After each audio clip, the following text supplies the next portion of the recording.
Hey guys, welcome back to the channel, and today I'm going to show you how to fund your Revolut accounts. Let's get straight into the video. Now there are a couple of funding methods that you can make use of. You could use a bank transfer, or you could use a debit card or credit card. You could also use Apple Pay or Google Pay. Now let's get straight into the funding process. First you want to do is to log into your Revolut account, and then you want to select the add money options from the dashboard, and then choose your funding method. That could be bank transfer or debit card or whatever, and then just enter the amount that you want to fund your account with, and confirm the transaction.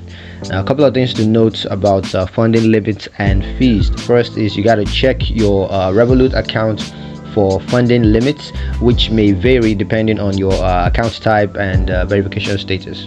The second, of course, is funding fees. So some funding methods may incur fees, such as credit card funding or international bank transfers. They're gonna incur fees, so you gotta take note of those. Yeah, that's pretty much it for the video. Hope you guys liked it. Hope you found it useful. If you did, like the video, comment down below, let me know what you thought. Share the video with your friends and subscribe to the channel if you haven't done so already. I'll catch you guys in the next one. Peace.